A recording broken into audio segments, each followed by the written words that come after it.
Hello and welcome to the Navy Blue Corner. I'm Ian, and look, it's another loss, another solo pod this week with Lockie, unfortunately, unable to join me in this game. It was another must-win game, I guess, to end a four-game losing streak, and the Blues were defeated by 17 points against Melbourne to make it 5 defeats in a row. And I guess, look, what hurts the most from this game was that Melbourne, they were just so beatable. They were there to be beaten. They haven't been in great form.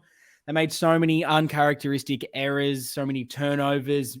Their poor goal kicking basically kept us in that game. It was like they wanted us to try and win this game. The footy gods were doing everything they could to keep us in this. And, you know, much like that Dogs game, the Sydney game, it was there for us to win. It was one we had to win. And we just, for whatever reason, it feels like we're just unable to go that extra mile, go and find that extra gear that like allows you to actually be a good team and win these games. And, you know, look, we're only 17 points down. And even with 10 minutes to go, Max Gawn kicks a ridiculous goal, 50 meters out. But we just didn't feel like we're in this game. And I don't know how you guys feel. So let me know. This one, I'm keen to hear all your thoughts. So if you're watching this on YouTube, I'll get the plugs done early. Like and subscribe if you enjoy the content. But drop in the comments your thoughts throughout this, because I'm going to be talking a lot by myself, to myself. So it'll be nice to eventually, after this one, go through the comments and chat to you guys. If you're listening where you listen to your podcasts, follow us on there. And then, head over to socials at Navy Blue Corner and let me know your thoughts on this. But for me, it just didn't feel like we're in this at all. And it's been like that for so many games this season. And I was actually watching this game with some friends who, they don't go for Carlton. They don't watch us in depth as much as we do every single week. And it's interesting, with about 5 minutes to go, they're giving me that good old Lee Matthews, you know, you're only 3 goals down. There's still plenty of time. But those 3 goals, they may as well have just been 13 goals. You know, it just, that whole game will just being kept at arm's length for the whole game. And so many games this year have been like that. It's we try so hard to create our own chances in front of goal, but we give away such easy, poor shots. And, you know, it was only 9 minutes into that first quarter, but it was just tone setter, that Neil Bullen goal that no one was on him. It was his unaccountable crumbing goal. And from that moment, I just had that feeling of, we're just not in this. We can't win this game of football. And much like that Bobby Hill goal against Collingwood, it shows we aren't switched on. It shows we don't seem to care. We don't bring that pressure intent that when we need to. We just give away such easy goals. And I guess, you know, we're not getting blown away by teams, but it just feels like the scoreboard flatters us. People can say, oh, you only lost by 3 goals. You're not that far away, but it feels like we're far away, because, look, we'll jump into it right now, because clearly the big struggle right now is scoring. We don't look like scoring. We don't look like we can create scoring opportunities. And that's it. There's just this real lack of wanting to take the game on, to take risks, to move the ball fast with purpose. So, too often we get the ball and we want to handball to the next guy. Doesn't matter if they're in a better position, if they're under more pressure. It's almost as if I don't want to be the guy that has to make the decision or make the mistake, which then creates the mistake. It creates the turnover, because the guy that they pass to is in a worse position. He's under more pressure, and it all fails. And you just look at the stats. I'm not going to go through many this week, but 39 inside 50s is just not enough to win you games of football. And we were negative 29 disposals in inside 50. Compared to Melbourne, negative 29 for disposals inside 50. It's just, you cannot create a winning environment from that. And we almost did, which is insane, but clearly we're just so far from it. And look, Voss mentioned it. Voss spoke about it this week.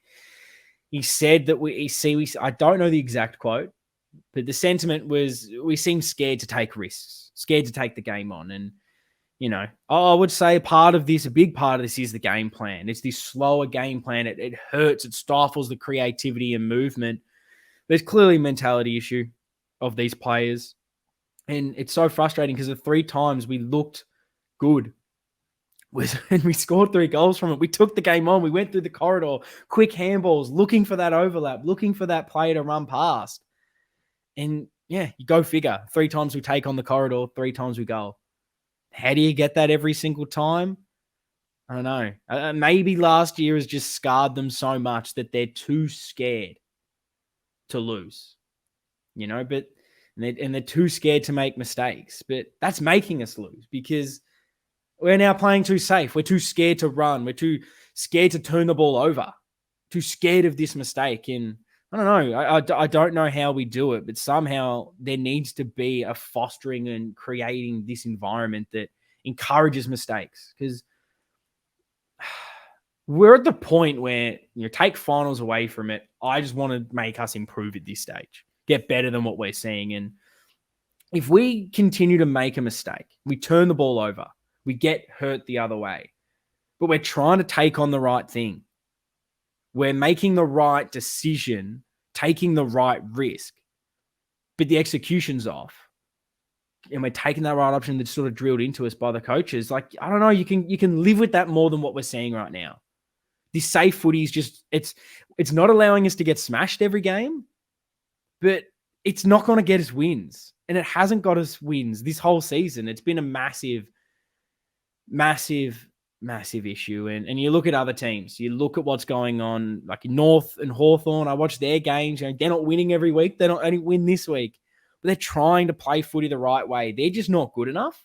They're not good enough to execute. They're getting burnt the other way. Eventually that's going to work for them. They're going to evolve. They're going to get better players. They're going to learn the system. They're just going to get better. And they're going to overtake us at this rate because we don't have this just want to go fast, want to take the game on, want to try and score at all costs. And it's hurting us. And look, I said on the build-up show, I wanted to see something different. That was what did we want to see going into this game? Whether this was, something in the midfield, whether it was personnel running through there or just, I just want to see something different because I didn't see it. But we're just seeing the same game over and over again. And it's the frustrating point, really. It's what's frustrating me the most is this lack of change week in, week out. And look, I don't know if these players are good enough for this great success, these premierships, these finals, but I know that they're better than what I'm seeing out there right now. We're not getting enough out of the sum of our parts, I suppose you could say it that way. There's too many individuals, too many stars of this team clearly aren't playing up to the standards, which sometimes has seen us go the individual route and we almost get over the line. They scrape us over the line, but we're not getting that.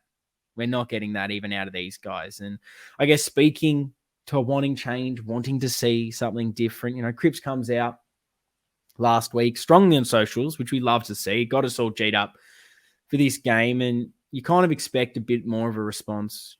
You expect some fire. And I know I spoke about weeks ago, I can't remember what review it was, about you don't expect it anymore because you've seen so many times they don't respond, but it's just so frustrating.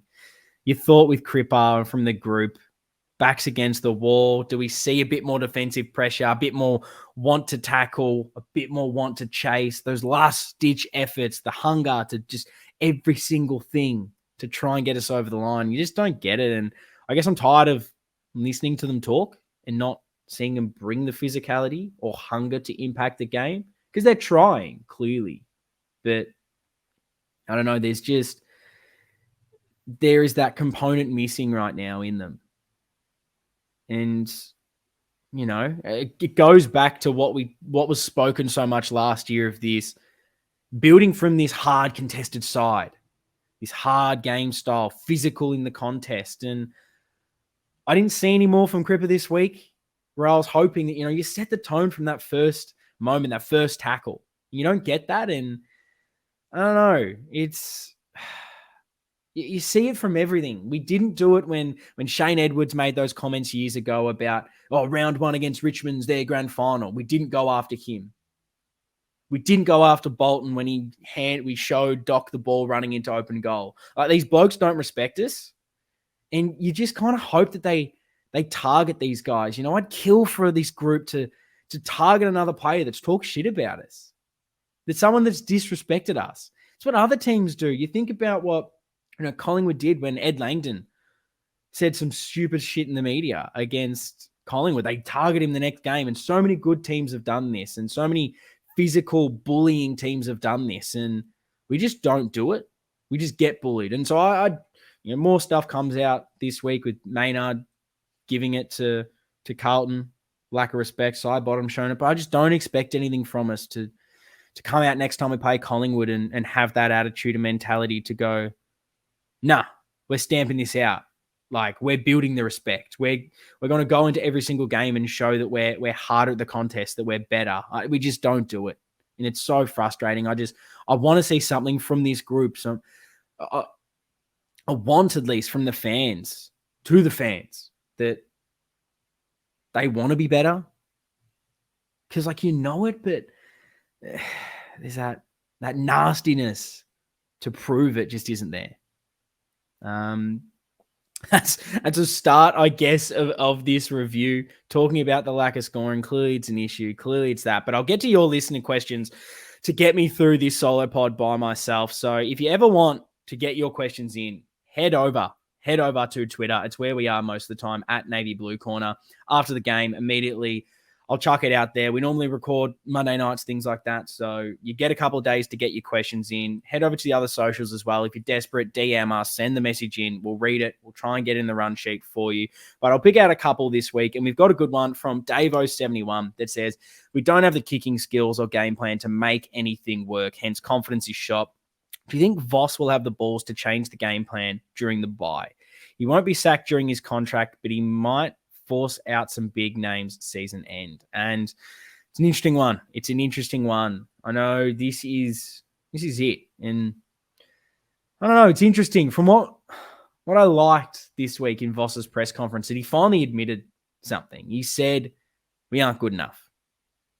And look, now you've acknowledged it, fix it. Because we can't continue to play the same way. It's not just him. It's the players as well. It's everything in this club. And when we're looking to finger point, we're looking to fix things, don't know how to fix them, which is annoying, but it's everything. But clearly, if we're looking at the way we're playing and what's going on field, it needs to change, particularly for Vossi. If he wants to survive, he simply has to change the way we're playing. We do not create enough scoring chances, and the confidence of this group is just quickly diminishing from how we're trying to play. And the players are clearly a big issue.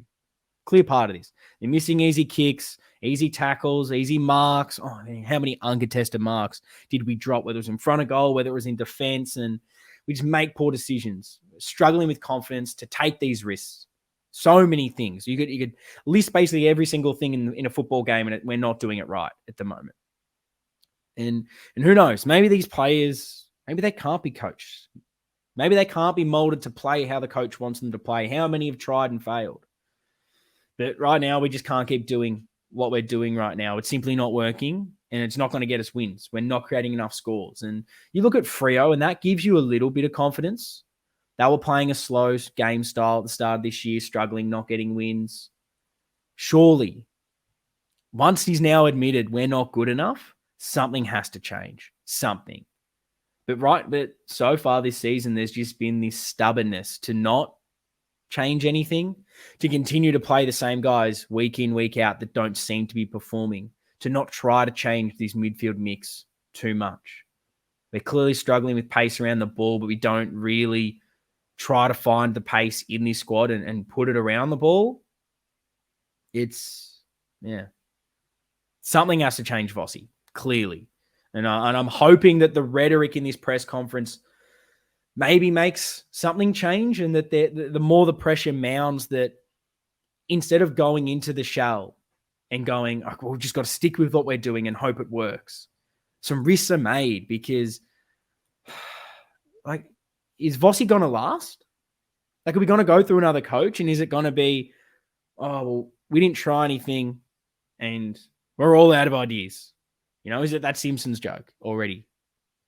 I don't want this to be the end of Vossi and end of this playing group and we don't try something different. We spoke about, does Sard go in the midfield for 2 seconds? Does Boyd push up higher up the ground onto a wing half forward?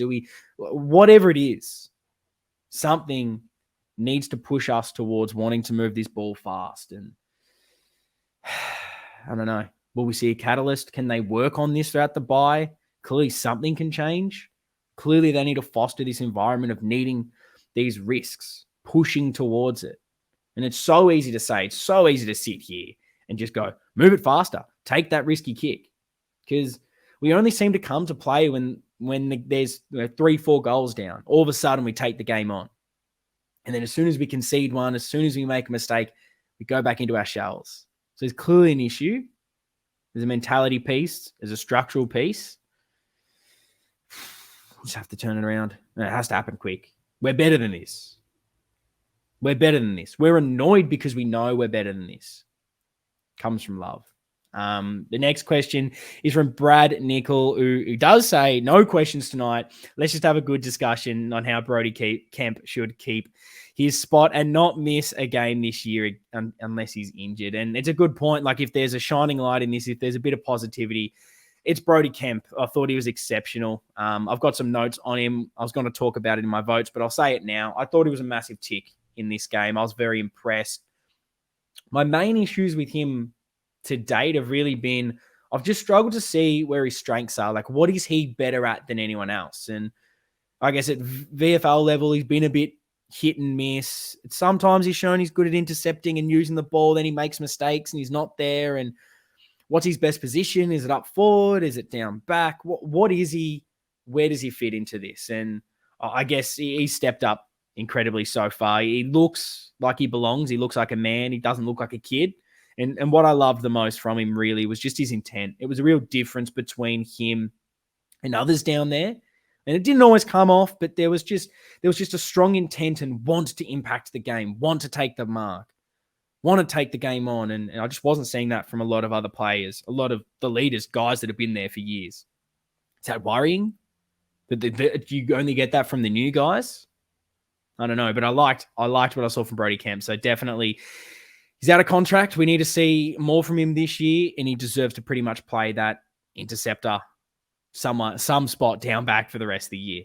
So thanks for the question, Brad. We move on to one from Breezy, who says, what was more frustrating, the dropped uncontested marks, the aimless kicks, or the soft missed tackles? So to that one, I throw that out to everyone listening as well. Let me know in the comments if you're on YouTube, at Navy Blue Corner, if you're listening wherever you find your podcast. And for me, whether it's uncontested marks, aimless kicks, or soft tackles, I've got to say it's the tackles. Because I think everything comes down to this intent and this pressure and work rate. And tackling for me is like that one of those really easy things to know how much you want it. It's that hunger at the ball. And if you're not winning the ball, which we didn't, you got to see it in the tackles. And we lost the tackle count.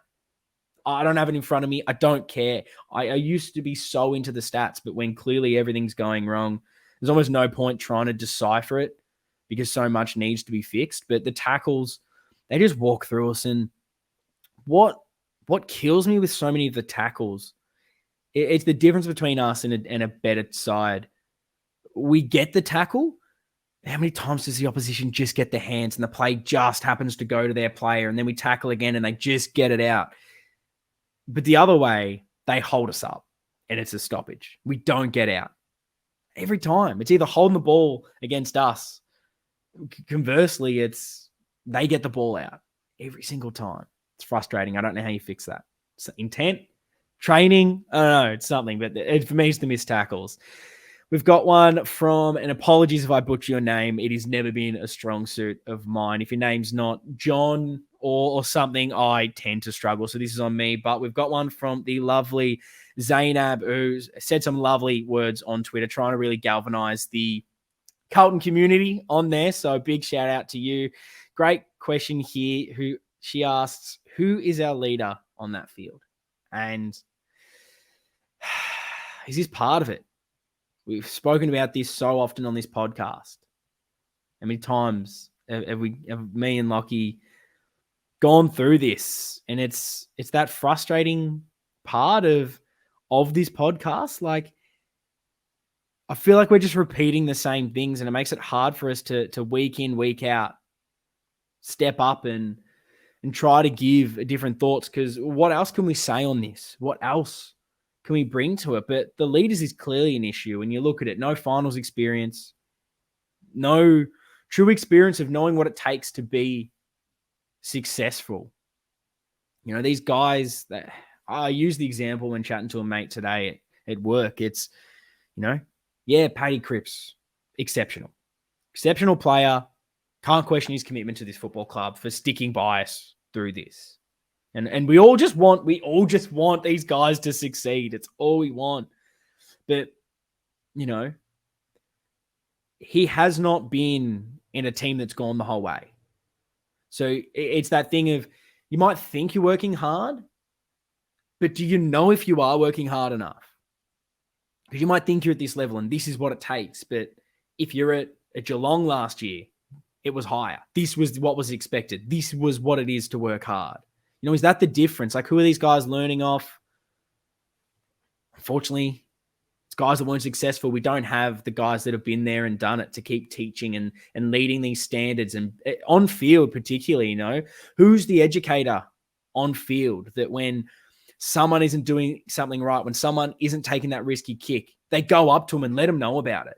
You know, David King highlighted that Neil Bullen goal really well on first crack and saying that where was the conversations after? I think it was potentially Lockie O'Brien, not to scapegoating him in this, but it's an example. But I think it was him that it was Neil Bullen was his opponent, and like no one followed Neil Bullen the whole way through. And you're going, goal goes through, and it's just tap on the back. It's a next time, mate. We'll get him next time. And I like that to a degree, that there's this, don't worry, mate, we'll get him next time. But when do you ever see someone really barking orders at someone else on the field? Do you see Wiedering? Do you see Cripps? Do you see Doherty really, when there's a mistake, hold them to the standard and say, mate, no, that's not it. That's not what we do here. You need to go in. You can't do that next time. You need to be here, or whatever the instruction is. It just feels like we're next time, man. But do they need the education piece? Does someone really need you to say, that's not acceptable? You need to follow him. You can't do that next time. That's not happening next time. You know, I got told a lovely bit of a story from Sydney Swans. You know, year they won the flag, Leo Barry in the grand final. You look at that game against Geelong, Nick Davis. I see it, but I don't believe it. He kicks all those goals in that last quarter. It was a moment where his man kicks a goal. Brett Kirk goes up to him and says, you owe us a goal. Where's that from us? Maybe it happens, but it doesn't feel like I'm seeing this. Where, you know, a leader of the football club goes up to someone, looks them dead in the eye and says, mate, we're going to lose this game because of you. You've cost us here. You've made a mistake that you shouldn't have, that we know the standards are here. I believe in you, which is why I'm holding you to account, because I know you're better than this. You owe us now. This is on you to step up. Now, obviously, it's on all of us to step up, but you send these guys a message, and it just doesn't feel like we're getting that on-field leadership of what is expected, holding blokes to account, holding them to standards. I don't know. Is that somewhere we really need to invest in the off-season? Because this is my criticism of Vossi in particular. Is he was never the tactical guy. He was the leadership guy, the culture building leadership person. I haven't seen that. I haven't seen our leaders improve. I know form obviously dictates a hell of a lot of that, but it's an area I thought we'd get better in. Mentality. It feels like all of this is getting worse. It feels everyone's broken. And clearly, if he came into this club and realized that the leadership wasn't there, you'd look to maybe bring it in. That sort of hasn't happened so far, at least for RC. So to not answer Zainab's question at all, like you'd think it should be Cripps, it should be Doherty, it should be Wiedering, it should be Charlie, it should be Harry. Like it should be everyone. Everyone should be holding everyone to account. I'm just not seeing it. And the guys that are in that leadership group should really be driving it. Just not seeing it. and that's causing issues. We got one from the great Timmy Dubb. Great question, who says, the Akers goal started with Cottrell willing to run for an overlapping handball. It was risky, and it surely was, but it came off. Vossi in the presser says he will accept a mistake. So why are most players playing it safe? Is it time to judge players on willingness to take the game on and not errors? And it's a great point, Tim. It goes back to these standards, goes back to selections. Are we holding these guys to account? When someone consistently makes a mistake, do they get dropped? And this doesn't have to be a big statement piece of dropping a Cripps or dropping a Wiedering, but it feels as if it's a Lockie O'Brien comes in for a week, we lose, Lockie O'Brien's out. It's the same. Josh Honey comes in, he goes out. It's the same guys that we're dropping week in, week out. It's the real fringe players. But those guys that are more staples in this squad aren't seemingly getting held accountable for mistakes. And maybe this is it. Maybe it starts somewhat at selection table. And I know the word selection integrity gets thrown around heaps. I don't know if this is the piece. Again, I'm throwing it out there. Who am I? I'm a guy in my bedroom recording a Carlton podcast. But there's a massive element in this that if we're trying to foster this environment of taking risks, if that's what Vossi's saying, like we're playing too safe, there's this scaredness, we're scarred, we don't want to take the game on, we're so worried about conceding, we're worried about making the mistake, turning the ball over and losing. I'm not seeing a reward for this. Are we really rewarding the guys that want to take the game on? How do you do that? I don't know. It's not working at the moment, clearly.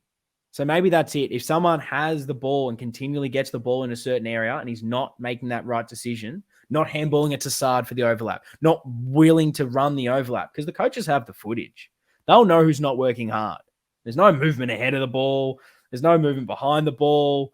Just start holding people to account. And maybe that's a selection thing.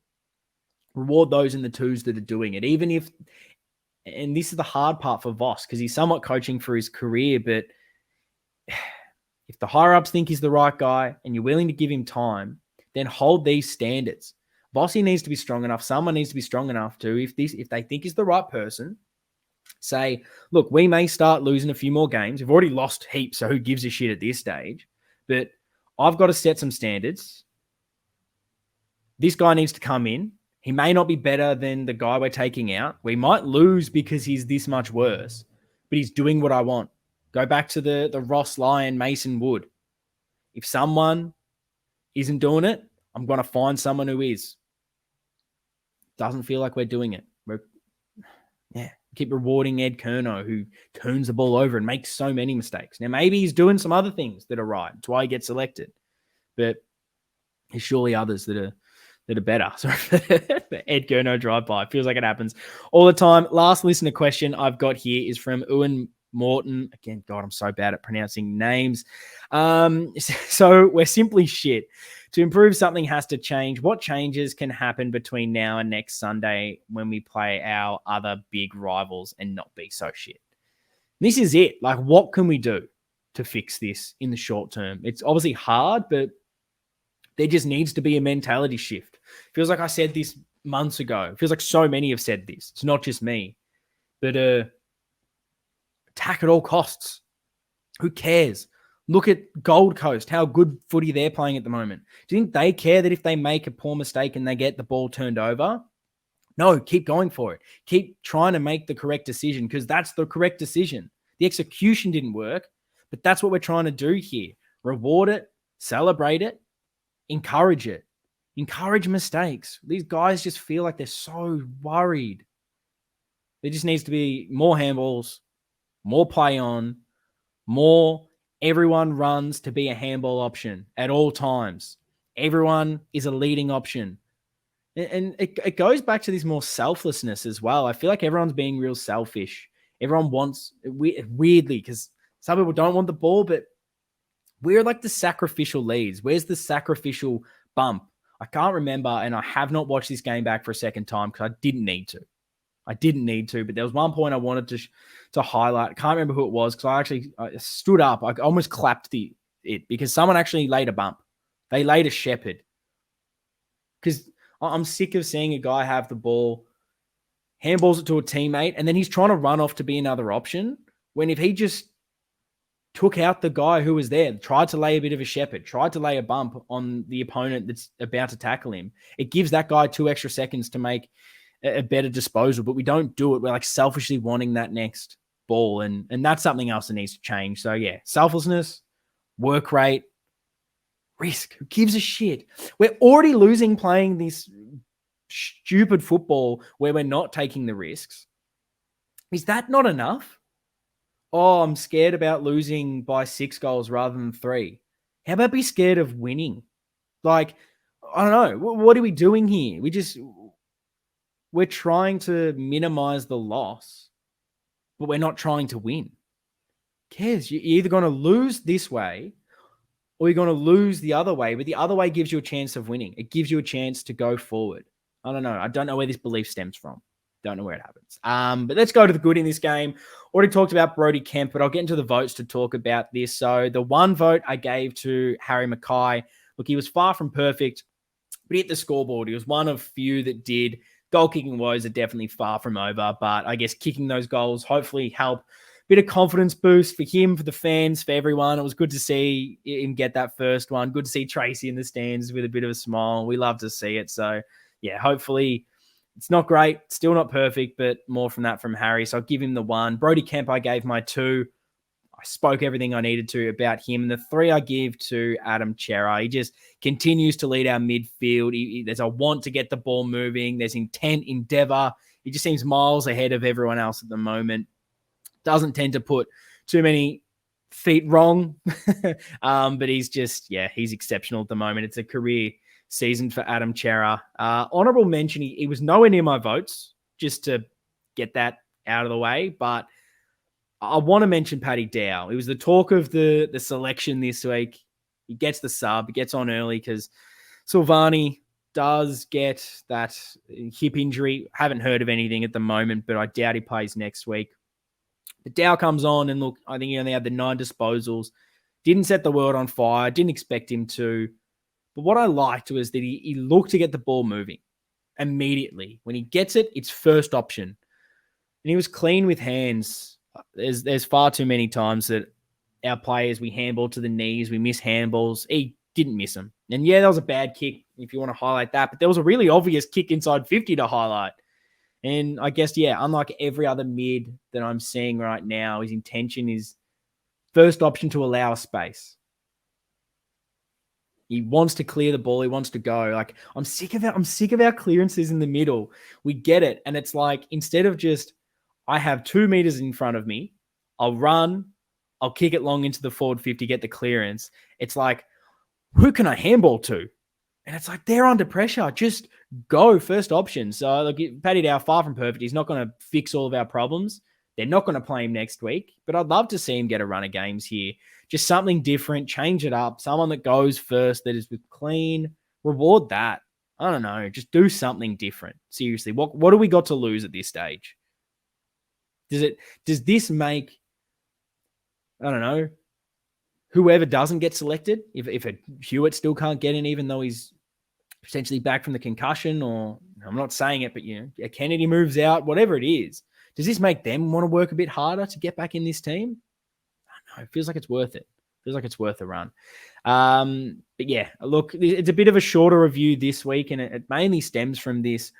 What else can we talk about? I don't know what else we can cover. And I know Lockie's feeling the same, and it's this rough moment where we're losing games. Every game just feels like a repeat of the last, and I just want something different. We're losing the same way, and it doesn't feel like it's changing. And we thought when we started this rebuild, we'd definitely be a lot better by now. And it's such a frustration right now that we're not. And I know heading into this season, I was worried. I was very worried because if we didn't make finals this year, like, what happens? And that was my worry. We were so close last year that it just put so much pressure on this season. And I don't know. I don't know what happens. I don't want to go through another coach, even though that might be the better option. I don't know. Oh, what are we doing here as Carlton supporters? It's just miserable, isn't it? But I know we're fans. Some of us by birth, some of us by this is the team we select, and you can't jump off. Whether you support it as much through the bad times or not, it's your team, and you don't give up. And we're kind of stuck with it. So I guess we'll be there Sunday night, and we'll keep going. But I've got a couple last things I kind of wanted to touch on before I guess I wrap this up. And all of these thoughts, they're not finalized. I don't know my opinion on them 100%. They're more a bit discussion points and some things to throw out there about this group, about what's going on. But I think they're worthwhile discussions about it. Again, don't know where I stand, but let's go through them. So, look, first one, I got to give a shout out to the great Terry from Blue Abroad. And he raised this on the fan cams after this game on YouTube. Blue Abroad, if you don't already listen, subscribe, go for it. Unbelievable. King of the Carlton content. And he sort of mentioned that, like, look, every time it goes wrong, every time it gets tough, we sack the coach. Now, because of this, do the players feel safe? Do they think that, okay, every time things go bad, it's not me that's going to move on. I'm safe. The coach changes. Is there an element of safety from these players? And I don't know, does that mean at the end of the season we need to move on players to show them that they're not safe, to change the mentality that when things go wrong, it's you guys that lose your place, And is that element of safety something that holds this group back from success? And a lack of accountability from these players that, it's the few that are the fringe ones that are always getting blamed, that they get delisted, and it's the coaches that change. I don't know. Or is there an element of these players that because of this, because when it doesn't work, that they know coaches are going to get sacked, that this has them, I don't know, somewhat defeated? Like, is this stopping them from working together to get out of this rut? We never get time to sort it out. Is there this belief that, oh, well, it's going to happen again. We won't be able to try. We won't be able to break out of this rut because it's just going to sack the coach. I don't know. I don't know if there's just like a subconscious thing and whether there's like a 1%, 5%, but maybe that's all it takes. I'm just spitballing, but is it hard to buy in and give everything if you know deep down subconsciously that the club won't stick it through? Can I buy into this game plan and buy into this coach if I know as soon as it goes bad, new coach, new game plan, it all changes? Now, I'm not saying stability for the sake of stability. It's not what I'm saying. It feels like there's mentality issues, so I'm throwing out different ideas around it. That's sort of where I'm at right now. I'm trying to fix things, but I don't know what's wrong. And you can look at this and say, like, it shouldn't matter. You guys are getting paid to do this, so sort it out. You shouldn't worry. You should fight for everything. But clearly there's issues. Clearly they are. And I guess that leads me to the final couple of points of this episode, this D's review. And it's got me down two trains of thought. If we're going down this, we got to do some sort of change. And I'm not there yet again where I know what I want to do and I'm at this thing. Because, mate, what was it, round 12? We're not even at the bye yet. And part of me, again, is still this stupid confidence, this stupid optimism where if we just beat Essendon, and wow, if we beat Gold Coast and you have the bye, you consolidate, you get in a week off to sort things out. Then what if I think we've got Hawthorn after the bye. What if we beat Hawthorn? That's three in a row. And we start to get a run on. Like, there's winnable games as you go through this season. But I don't know, if everything we've seen this year, you just can't have any faith anymore that we're going to get it done. It's just blind hope. And that's all it is. And I'm just praying that we're not at this point at the end of the season where we're still having these discussions of, do we have to sack Voss? Do we have to sack? Is the board going? Are we making these wholesale changes? I'm sick of it. I'm sick of this negative, we've got to try and fix everything. Like, I know there's a big part of me that when we win, the podcast, it's great, but like, what do we talk about because we've won? Like, I can only say the same thing of, oh, how good was this goal? How good was this play? And that's fun. Like, I'll do that every single day, obviously, because I want to win the flag and I enjoy winning. There's a sick part of me that when we lose, I love searching for, okay, what's not working? How can we fix this? But it's almost gotten to a stage where so much is wrong. We've been through this so many times that I don't know how we're going to fix it. And I guess the two trains of thought on that is like, one is, do you blow everything up, particularly coaches wise, mainly coaches wise, and make it right? But there's no certainty that we make the right calls again. And regardless, we sort of take a step back. We have to learn a new system. We get a new coach. It's going to take time, take that step forward.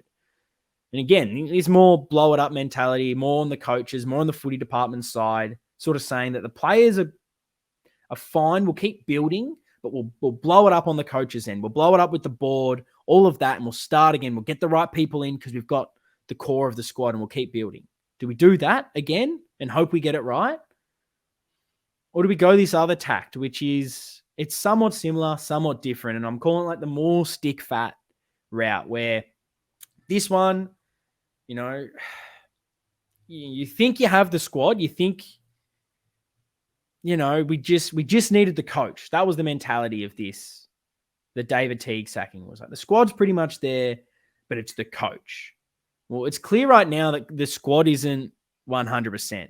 We're not getting enough out of them. There's mentality issues. There's depth issues, clearly.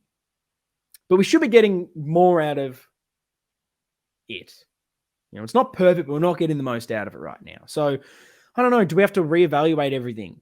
Do we go maybe this, and this is the shittest thing that I'll say, and I'm going to get attacked for this. And I don't know if I agree with it, but I'm throwing it out there. It's this like, do we have to reevaluate and go, look, maybe we're not that good? Bossy admitted it. Do we not have the playing list that has his mentality? Do we not have the leaders? Is the bottom of this squad not good enough? Do we have to try and make changes? Is this just going to take more time? Not saying a full rebuild, but like, I don't know. Like, this option still requires probably changes of the squad, maybe some coaching changes, but it's not as abrupt of throw everything out. Let's build on it. Find the issues. I know people are calling for like, do we need a stronger mentality, a stronger, more football mind in there? People are throwing out the name rather than get this guy in, like a Choco Williams, those kind of people in that we see get it done. Do we need someone like that in there to help sort this out? Again, like, we had this review. I thought that was what that was for, the building blocks of, we don't know what we're doing because we've been in the same thing 100 times. We're looking at the same thing. Get someone else in that knows what they're doing to write us the plan, and we go for it. So why are we having these issues? But I don't know.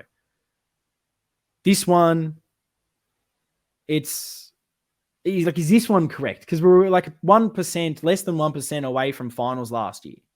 So is that the issue? Do we need to, is it the playing group? Do we need to stick fat and just evolve this? I don't know, because clear mentality, leadership, ability to execute basic skills, decision-making. There's so many issues that lay bare right now that are with the playing group that are higher. I don't know. And that's the hardest part about doing this podcast right now is normally like you don't have the answers, but you have clear talking points that you give your opinion on. But right now there's just so much going wrong. And it's not fun to talk about losses. It's not. This group needs a circuit breaker. It needs to happen. Hopefully it's this week. I don't know. Look, whatever happens, we'll be here. Podcast will be here. We'll still be rocking up each week, watching the Blues. We're unfortunately stuck with it from birth, myself and Lockie. So we can't give up. It's just that, what do we do? What do we do as fans to sort this out? Do we keep supporting them? Do we ask questions? Do we hold them accountable? Like, what is it? It's just everything. Everything. I don't know. I feel like I don't know if I'm more optimistic this week. I don't know what I am. It's a weird time to be a Carlton supporter, but I don't know. It's just that mentality that I don't know if the players have. I don't know if the coaches have, but we go again as fans. We go again. And we'll be here for our match build-up show midweek, later in the week. I think Thursday night we'll probably record it. It'll be out Friday-ish, I believe, if things go to plan. But yeah, let me know your thoughts with everything I covered. Let me know your thoughts on what's going on right now. What needs to change? What are you not liking? I know it's pretty simple questions. We've covered it a lot. And let me know as well. Like, I'll just throw this out there right now because I've said a bit that I don't know what else we can say on this. So, like, what do you guys want as well from us right now? Is there any type of content that you enjoy that we tend to present? Are there certain topics that you want us to try and dive into? I'm really keen to collaborate with you guys more on this, because it feels as if we've said almost all we can on this until we see something different, until they try something in the midfield. I see a different game style. I see a win.